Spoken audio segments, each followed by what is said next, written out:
5 seconds. Start. சட்டப்பேரவையில் ஓர் உறுப்பினர் கல்வி மானிய கோரிக்கையின் மீது பேசியதாவது: தலைவர் அவர்களே, நாம் சுதந்திரம் அடைந்த பிறகு நமது கல்வி அமைச்சர் முன்பு இருந்ததை விட கல்வித்துறையில் அதிக ஊக்கம் காட்டி வருகிறார். கல்வித்துறையில் அதிகம் செலவழிக்கவும் ஊக்கம் காட்டி வருகிறார். சமுதாய வளர்ச்சிக்கு எப்படி உணவு இன்றியமையாததோ அதே போலவே சமுதாய மேன்மைக்கு கல்வி இன்றியமையாததாக இருக்கிறது. ஆகவே அரசு 2 கண்களைப் போல் பார்க்க வேண்டிய 2 செயல்கள் இருக்கின்றன. அதில் உளவு ஒன்று, மற்றொன்று கல்வி. உளவு சமுதாயத்தினர் தாய் போன்றவர்கள், ஆசிரியர்கள் தகப்பனை போன்றவர்கள். ஆகவே கல்வியை வளர்ப்பதற்கான ஆசிரியர்களுடைய நிலை மேம்பட வேண்டும். இன்றைய தினம் ஆசிரியர்களுடைய தொழில் கவர்ச்சிகரமாக இருக்கிறதா என்று பார்க்க வேண்டும்.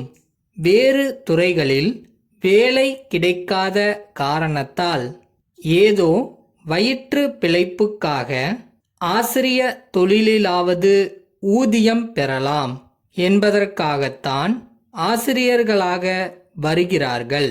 அதனால் வருங்கால சமுதாயம் பெரும் நன்மையை அடைய வேண்டுமானால் அவர்களை யாரிடம் ஒப்படைக்கிறோமோ அவர்கள் அந்த தொழிலில் திறமை உள்ளவர்களாகவும் ஊக்கம் உள்ளவர்களாகவும் இருக்க வேண்டும். அதற்காக அவர்களுக்கு வேண்டிய சலுகைகளை கொடுத்து திறமையானவர்கள் ஆசிரியர்களாக வருவதற்கு அந்த தொழிலை கவர்ச்சிகரமாக அமைக்க வேண்டும் என்று கேட்டுக்கொள்கிறேன். இரண்டாவதாக, தனிப்பட்ட நபர்கள் நடத்தும் பள்ளிக்கூடங்களுக்கு அரசின் ஆதரவு அதிகமாக இருக்க வேண்டும். ஆதரவு எந்த முறையில் கொடுக்கலாம் என்றால், பெரிய கல்லூரிகள் கட்டுவதற்கு தனிப்பட்ட நபர்களுக்கு வருமான வரி சலுகை கொடுத்தால் நன்றாக இருக்கும்.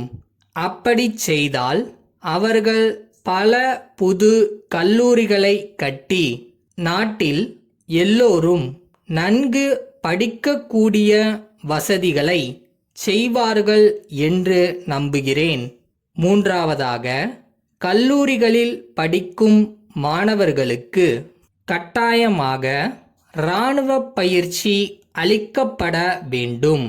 அணு ஆயுதங்கள் முதலியவை உலகில் உலவிக் கொண்டிருக்கும் போது நம் நாட்டில் உள்ள மக்கள் தங்களை தாங்களே பாதுகாத்து கொள்வதற்கு தெரிந்து கொள்ள வேண்டியது அவசியமாகும்.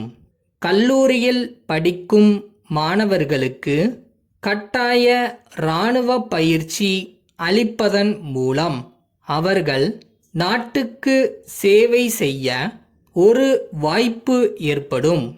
ஆகவே கல்லூரி மாணவர்களுக்கு கட்டாயமாக இராணுவ பயிற்சி அளிக்க ஏற்பாடு செய்ய வேண்டுமென்று கேட்டுக்கொள்கிறேன்.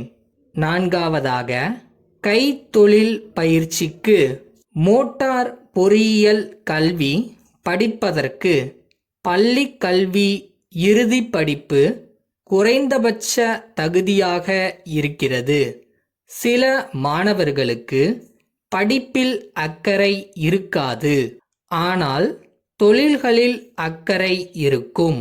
அவர்களுக்கு இந்த கல்வி தகுதியிலிருந்து விலக்கு அளித்து கைத்தொழில்களை பயில்வதற்கு வாய்ப்பு அளிக்க வேண்டுமென்று கேட்டுக்கொள்கிறேன். இத்துடன் பேச வாய்ப்பளித்த தலைவர் அவர்களுக்கு நன்றி தெரிவித்துக் கொண்டு விடைபெறுகிறேன். அன்புடையீர், தங்களது 5ஆம் தேதிய கடிதமும் அத்துடன் இணைத்து அனுப்பப்பட்ட ரூபாய் 1000ற்கான வங்கி வரைவும் கிடைக்கப் பெற்றோம். மிக்க மகிழ்ச்சி. இன்னும் தங்களது கணக்கில் ரூபாய் 1000 பாக்கி உள்ளது என்பதை ஞாபகமூட்ட விரும்புகிறோம். இத்துடன் எங்களது சமீபத்திய விலைப்பட்டியல் ஒன்றினை இணைத்து தங்களது பார்வைக்கு அனுப்பி வைத்துள்ளோம். நாங்கள் புதிதாக பல புத்தகங்களை தற்போது வெளியிட்டுள்ளோம். அவற்றை சிறப்பு புத்தகங்கள் என்ற வரிசையில் சேர்த்துள்ளோம். எனவே அதனை தாங்கள் ஒருமுறை பார்வையிட்டு தங்களது தேவைக்கு கடிதம் எழுதுமாறு கேட்டுக்கொள்கிறோம். எங்களது விலைப்பட்டியலில் நாங்கள் தற்போது அறிமுகப்படுத்தியுள்ள ஒரு புதிய திட்டம் சம்பந்தமாக தங்களது கவனத்தை ஈர்க்கிறோம். இந்த திட்டத்தின்படி பள்ளி மாணவர்களுக்கு அவர்கள் படிக்கும் பள்ளியின் தலைமை ஆசிரியரிடமிருந்து கடிதம் கொண்டு வந்தால் அவர்களுக்கு புத்தகங்களில் 5% சிறப்பு தள்ளுபடி அளிப்பதாக அறிவித்துள்ளோம். இந்த சலுகையை தாங்களும் தங்களை நாடி வரும் பள்ளி குழந்தைகளுக்கு வழங்கி தாங்கள் வழங்கியுள்ள கழிவுத் தொகையை எங்களது கணக்கில் கழித்து கொள்ளவும். தங்கள் உண்மையுள்ள பாலன்.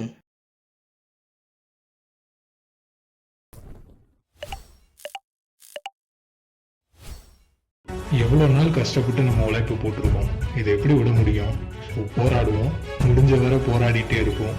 ஒரு நாள் கிளிக் ஆகும்.